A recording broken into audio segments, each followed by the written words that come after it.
Good morning. So I pulled up YouTube and I found the first ever hate video on me, so I figured I should respond to it.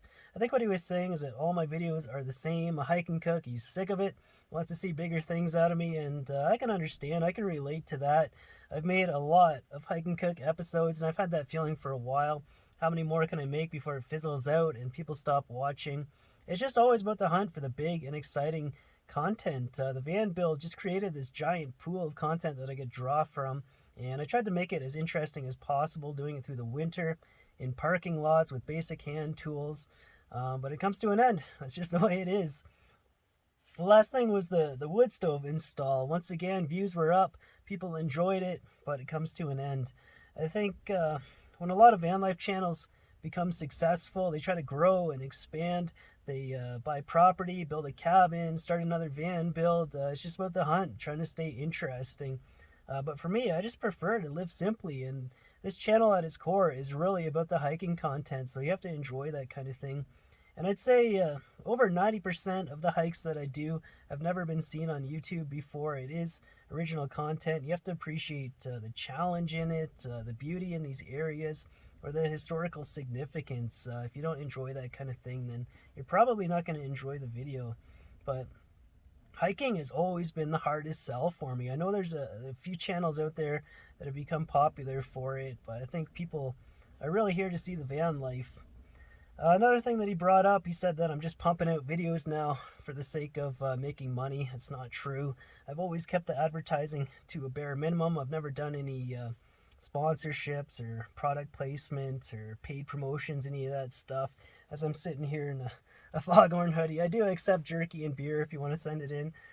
But yeah, I understand why people do that. It's hard on YouTube to stay afloat, so you got to do what you got to do. You get paid per view.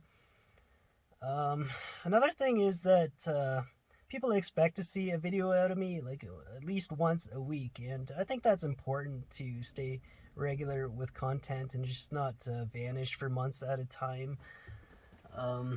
So yeah, inevitably there's going to be some boring videos in there. Sometimes it's like the van broke down. Oh, that's actually good news because I have something to share. Um, but yeah, I'm just an ordinary guy, and I was just kind of thrown into this, and I've just been figuring it out as I go.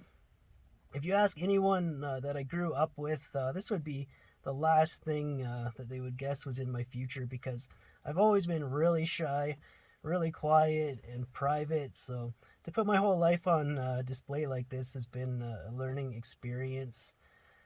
Um, yeah, it's just I feel lucky though, because sometimes it's just like YouTube picks you, and you just have to start rolling with it and figuring it out as you go. It is competitive. There's a lot of smaller channels out there putting out like very good content. There's a lot of up and comers, so it's just always about yeah putting out the best content possible, which I'm trying my best here. Yeah, I've been saying for a while that I've been wanting to do some world traveling. I almost pulled the trigger on a ticket to South America before coming to the States, but the quarantine requirements there were still too much for me. So hopefully at some point we can do some world traveling. I'm looking forward to sharing that. But I think I have an interesting episode lined up. I think it is. So I'll see you over there on the Foresty channel when it's all wrapped up.